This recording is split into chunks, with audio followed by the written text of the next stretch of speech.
आज हम डिस्कस करेंगे बायोलॉजी का chapter number 4, why do we fall ill. इससे पहले हम लोग थर्ड चैप्टर तक पढ़ लिए थे, जिसमें फर्स्ट था सेल, सेकेंड था टिश्यू और थर्ड था डाइवर्सिटी।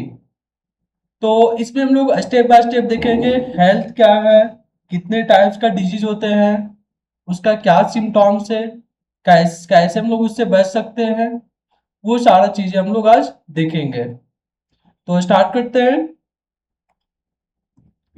इसमें सबसे स्टार्टिंग का टॉपिक आता है हेल्थ। आखिर हेल्थ बोलेंगे किसको? कौन व्यक्ति स्वस्थ है और कौन डिजीजफुल है? तो एक संस्था है WHO, वर्ल्ड हेल्थ ऑर्गेनाइजेशन। इसको हम लोग बोलते हैं विश्व स्वास्थ्य संगठन।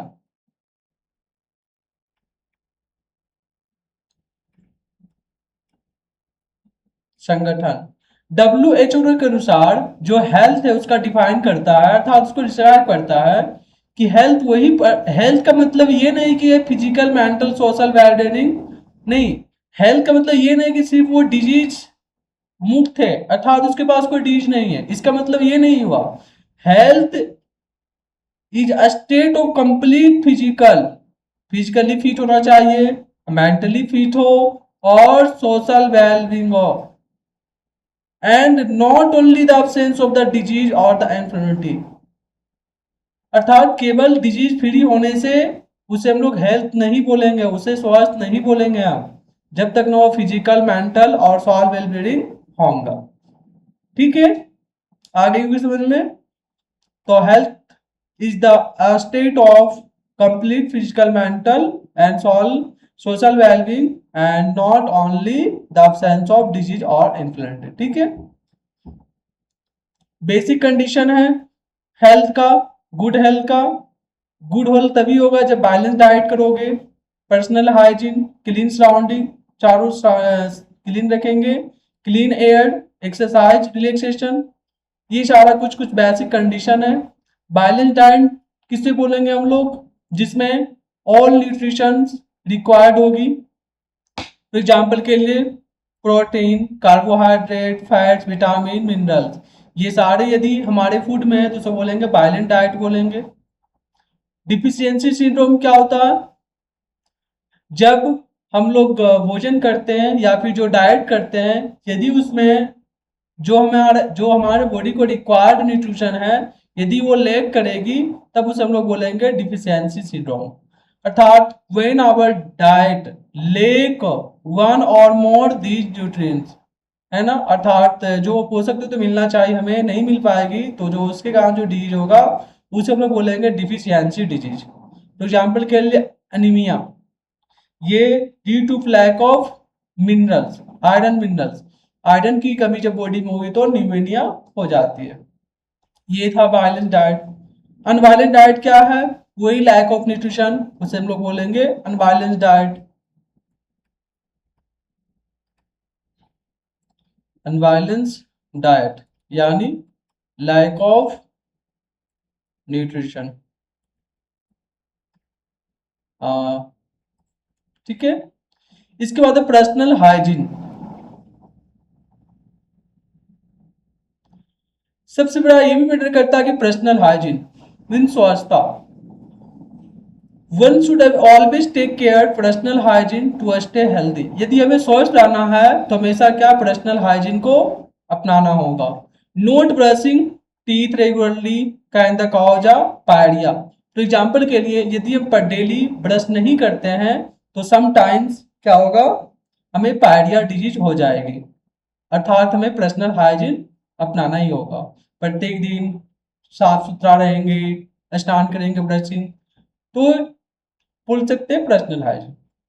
Clean surrounding, large mosquito carry germ cause the disease. हमारे आसपास आज क्या क्लीन रखना चाहिए, अदरवाइज मैथ मॉस्किटो का वहां गट हो जाएगा, फाइनली वो डिजीज फैलाएगी। क्लीन एयर, हमें ब्रीदिंग के लिए एकदम स्वच्छ एयर चाहिए, है ना, नहीं तो फिर क्या होगा, अस्थमा एंड ब्रोंचिट। जो हम लोग देखेंगे जब स्ट्रक्चर देखेंगे उसका, तो उसमें ब्रांचीज होता है जिसमें हवा जाकर के स्टार्ट होती है छोटा छोटा, जो हमारा लंग्स है। एक्सरसाइज रिलैक्सेशन, यदि हमें हेल्दी है तो एक्सरसाइज भी करनी होगी और रिलैक्स भी लेना होगा।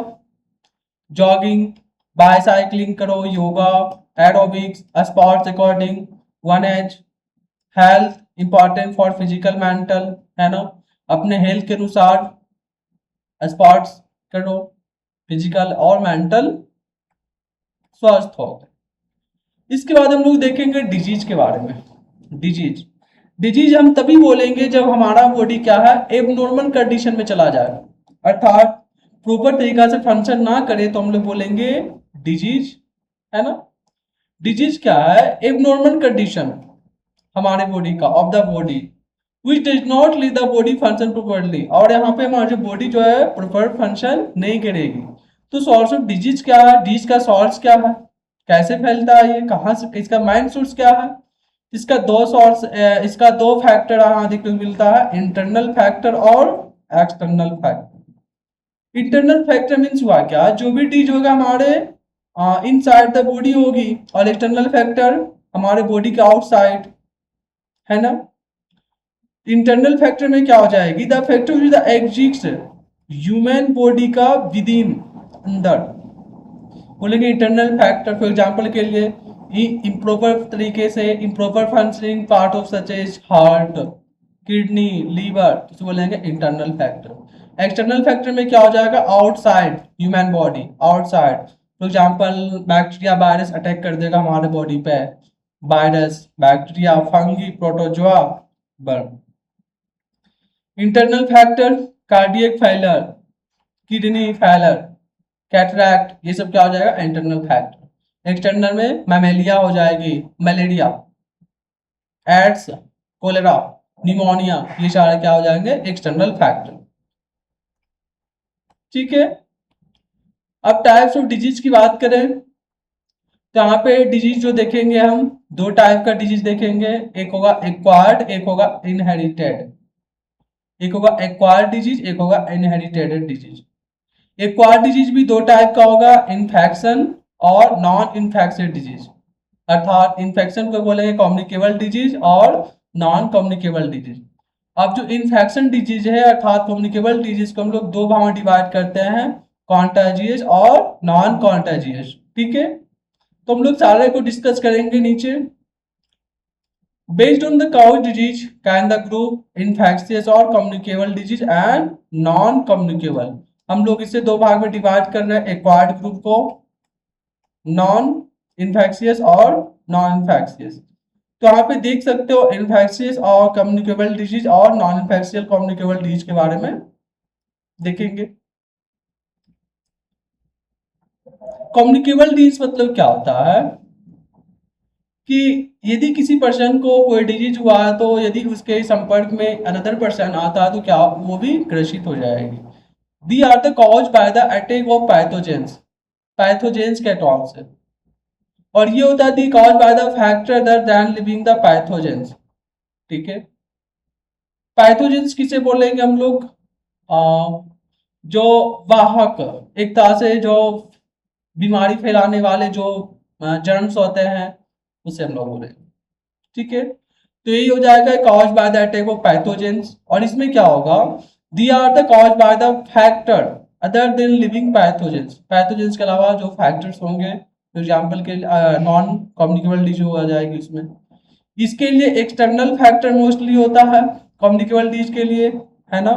और इसके लिए आएगा इंटरनल फैक्टर, अर्थात नॉन कम्युनिकेबल क्या है, यदि हमारे बॉडी के अंदर कुछ इंटरनल एबनॉर्मल कंडीशन होगी तब जाके वहां पे रोग होगा।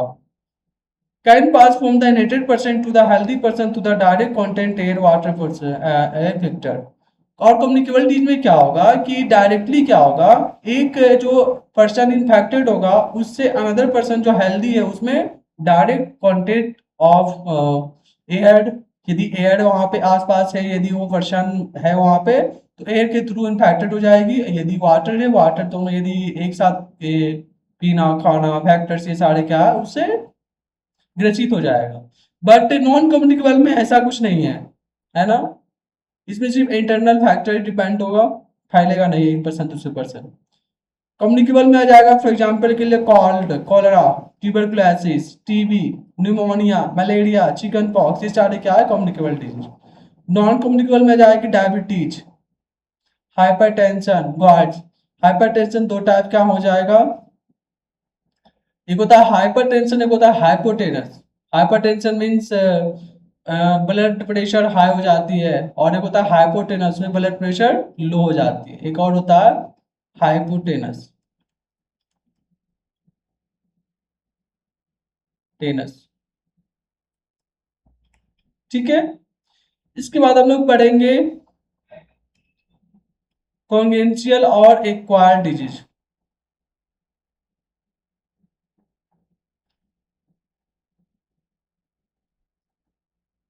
चलो, इसके बाद एक कॉन्गेनिशियल और एक्वायर्ड डिजीज।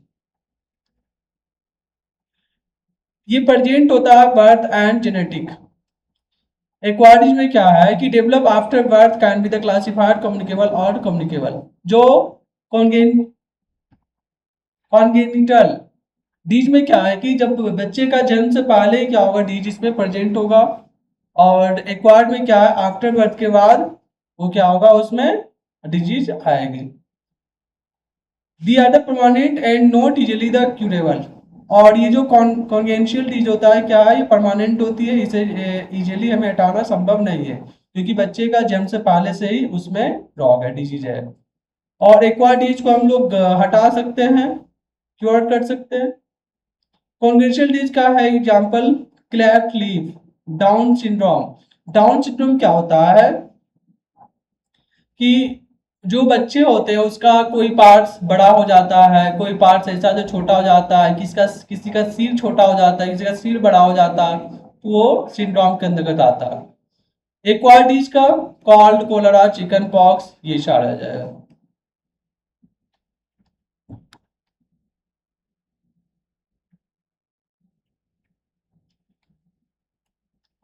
इसके बाद है means of spread of infectious disease. हम लोग देखेंगे आप किस तरह से फैलता है, हम लोग इसके बारे में थोड़ा देखते हैं। मीन्स ऑफ स्प्रेड किस प्रकार से इन्फेक्शन फैलता है उसके बारे में थोड़ा हम लोग डिस्कस करते हैं। फॉर एग्जाम्पल फर्स्ट है airborne disease.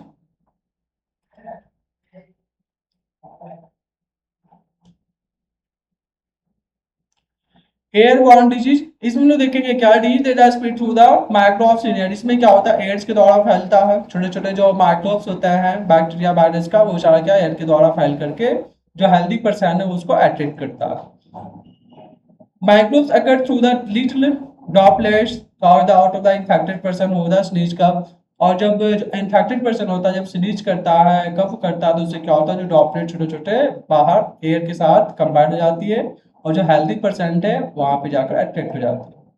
Common called, tuberculosis, pneumonia, ये सारे हैं।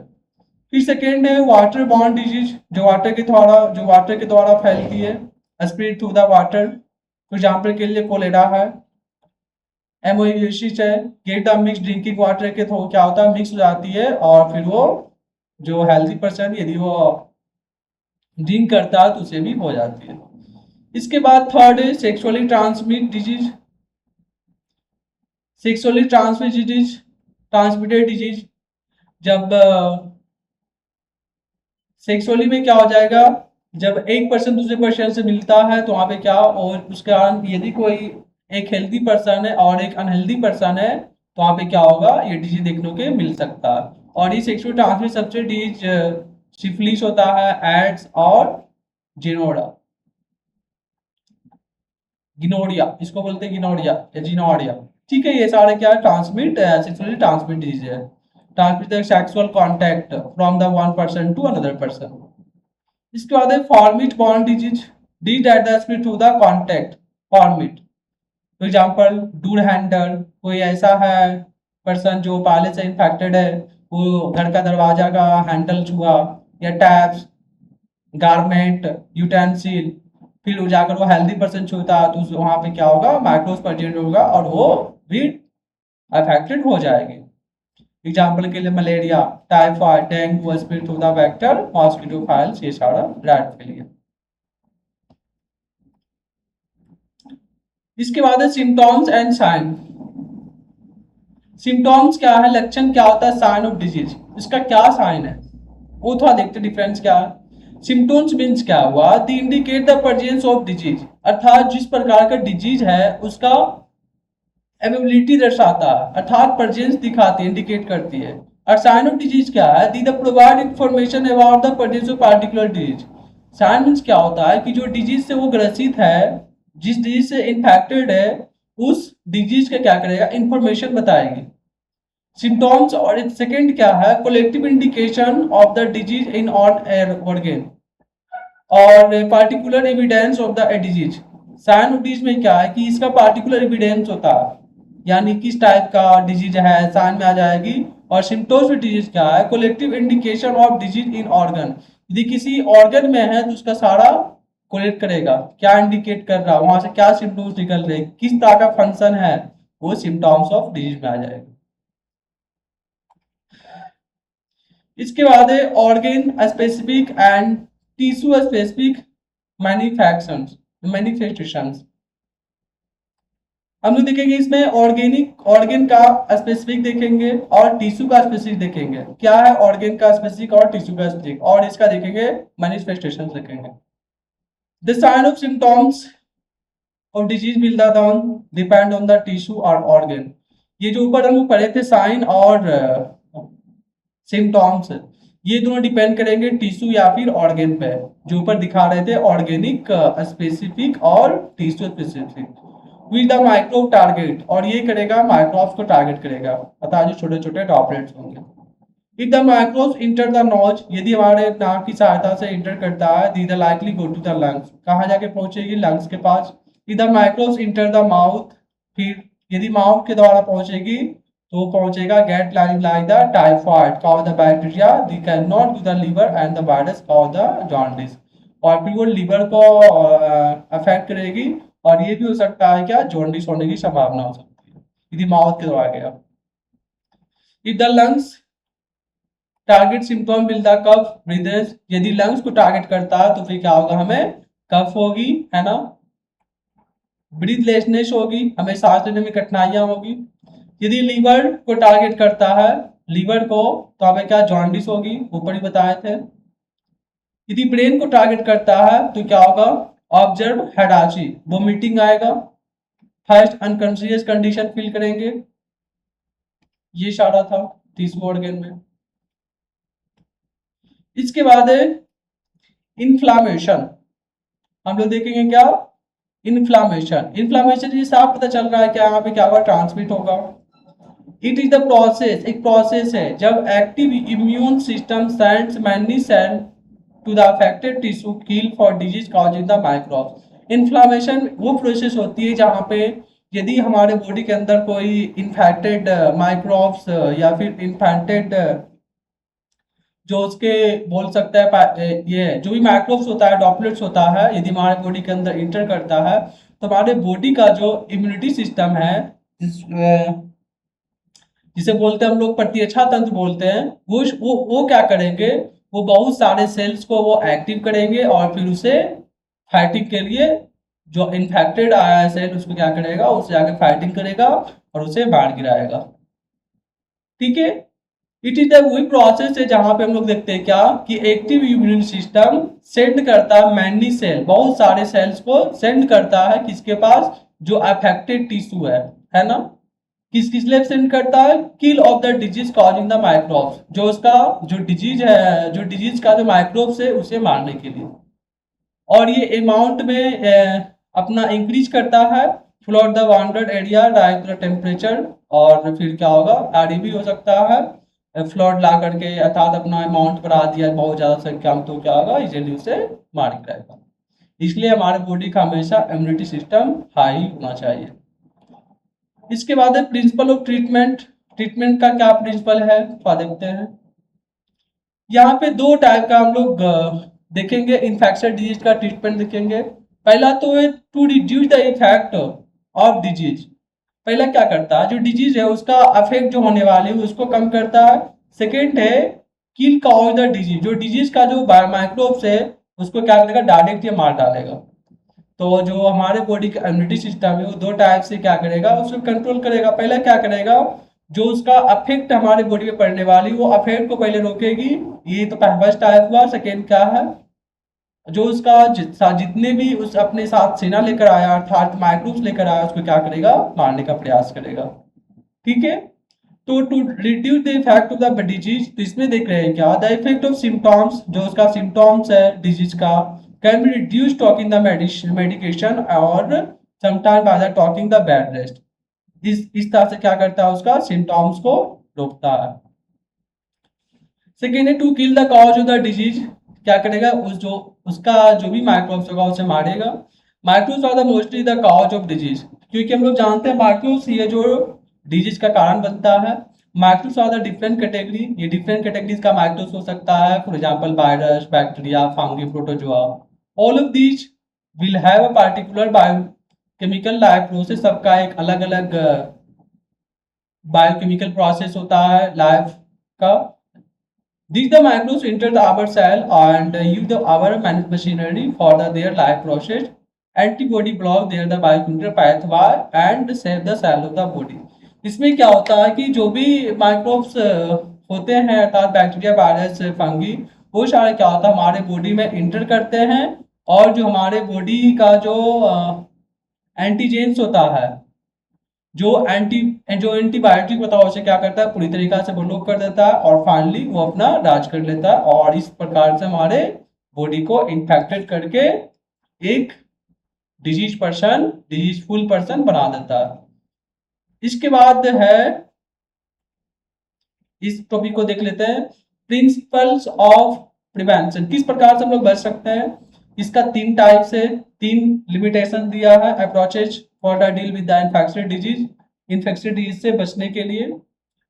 Better than the cure because, पहला है, if someone gets the disease he the man never recover completely. पहला क्या बोल रहा है, if someone gets a disease he may never recover completely. यदि एक बार हमें डिजीज हो गया तो इसका मतलब ये नहीं हुआ कि हम 100% उस डिजीज से फ्री हो जाएंगे। ट्रीटमेंट टेक टाइम, और ट्रीटमेंट क्या है, कोई भी ट्रीटमेंट के लिए टाइम लगता है। The infected person can the spread disease to the other person, यदि कोई इन्फेक्टेड पर्सन है वो क्या कर सकता है, अनदर पर्सन को भी इन्फेक्टेड कर सकता है। ये थोड़ा प्रिंसिपल है प्रिवेंशन का, इसलिए क्या है हमें बचाव रखनी है और हमें अपने डाइट पे ध्यान देना है। ठीक है, base of the prevention of the infection disease, कितने तरीका से हम लोग प्रिवेंशन अर्थात बच सकते हैं जो इन्फेक्शन डिजीज है। तो पहले क्या, मेंटेन हाइजीन, हाइजीन पे मेंटेन करेंगे, हमेशा स्वच्छ भोजन खाएंगे। ड्रिंक द सेफ ड्रिंकिंग, पानी क्या स्वच्छ पानी पिएंगे। Water and by the avoiding the mosquito breeding and the infections can be avoided, जहाँ पे लगता है कि यहाँ मॉस्किटो ब्रीडिंग कर रहा है तो वहाँ पे क्या करेंगे हम लोग उस एरिया को क्लीन करेंगे। बाय इम्यूनाइजेशन और the having a strong immune system, और अब हमारे बॉडी का क्या है इम्यून सिस्टम को स्ट्रॉन्ग रखेंगे। ये था, देखो दिया इम्यूनिटी क्या है, हमारे बॉडी की इम्यूनिटी क्या होता है। इम्यूनिटी है क्या कि इम्यूनिटी ये दर्शाता है कि कितने हमारा बॉडी जो है इन्फेक्शन को रेसिस्ट कर रहा, रोक रहा, ये बताता है immunity, ability of the body to resist infection. ये थोड़ा सा क्वेश्चन से देख सकते हो। आज हम लोग देख लिए बेसिक, कल हम लोग देखेंगे इम्यूनाइजेशन, थोड़ा सा है बस ये खत्म हो जाएगी, 10 मिनट 20 मिनट लगेगी, कल इसे हम खत्म कर लेंगे। Thank you.